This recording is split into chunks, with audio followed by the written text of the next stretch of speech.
une scénographie qui ne se contente plus d'illustrer un univers, mais qui génère le mouvement lui-même. Une question, une réponse par le labo d'art.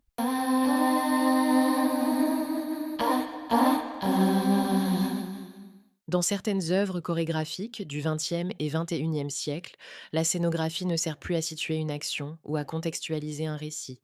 Elle devient une contrainte active. Elle transforme physiquement le corps, reconfigure la gravité, modifie les appuis, altère la perception. Le mouvement ne préexiste plus au décor, il naît de lui. Dans le Sacre du printemps de Pina Bausch, créé en 1975 pour le Tanztheater Wuppertal sur la musique d'Igor Stravinsky, le plateau est entièrement recouvert de terre. 12 mètres cubes de matière organique transforment radicalement les appuis. Les pieds s'enfoncent, les sauts s'alourdissent, les trajectoires laissent des traces. La terre devient mémoire du mouvement. Les corps glissent, trébuchent, se salissent. Le sol n'est plus neutre, il résiste. Le poids est accentué. L'énergie est freinée. Sans cette matière, la gestuelle ne serait pas la même. La scénographie agit ici comme une condition physique d'existence du mouvement. Dans Projet de la matière d'Odile Duboc, créé en 1993 en collaboration avec la plasticienne Marie-Josée Pillet, de grands volumes blancs aux formes molles modifient la topographie du plateau. Les danseurs s'y déposent, s'y appuient, s'y dissimulent. Les surfaces courbes déplacent les équilibres. Les appuis ne sont plus seulement au sol. La danse devient tactile, malléable, en dialogue constant avec la matière. Le mouvement se transforme parce que l'environnement le transforme. Dans Amas de Julie Gauthier, filmé en 2016 en apnée dans une piscine profonde, l'eau devient unique dispositif scénographique. Il n'y a plus de sol stable. Le corps évolue dans un volume tridimensionnel, la gravité est modifiée.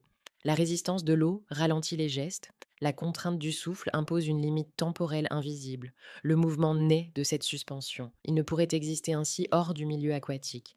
La gravité elle-même peut devenir contrainte scénographique. Dans Celui qui tombe de Johann Bourgeois, créé en 2014, 6 interprètes évoluent sur une plateforme suspendue qui s'incline et oscille. L'équilibre est constamment menacé, les corps glissent, se rattrapent, chutent. Le mouvement n'est plus choisi, il est provoqué par le dispositif. La scénographie génère la situation, elle devient moteur dramaturgique. En 1970, Trisha Brown crée Man Walking Down the Side of a Building. Un danseur marche sur la façade verticale d'un immeuble, suspendu par un harnais. Le mur devient sol, la verticalité est reconfigurée. La marche, geste quotidien, devient expérience perceptive radicale. Le mouvement reste simple, mais le dispositif change tout. La scénographie redéfinit les lois physiques du geste.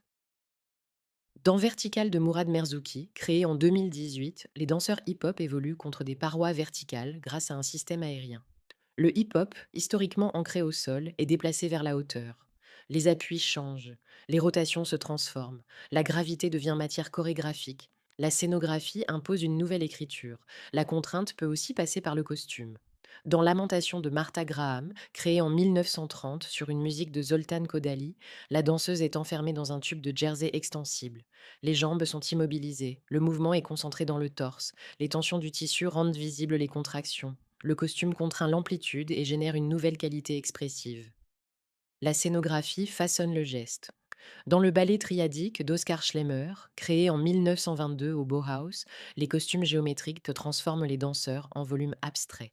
Les sphères, cylindres et structures rigides limitent les articulations.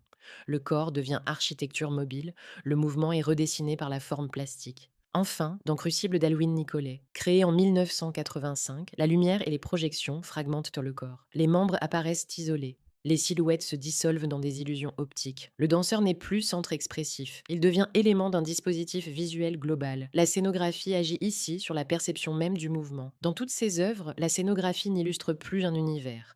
Elle impose une contrainte physique, gravitationnelle, matérielle ou perceptive. Elle transforme les appuis, modifie la respiration, redéfinit l'équilibre ou altère le regard. Le mouvement ne pourrait pas exister de la même manière sans cette contrainte. La scénographie devient génératrice. Elle ne soutient plus la danse, elle l'invente.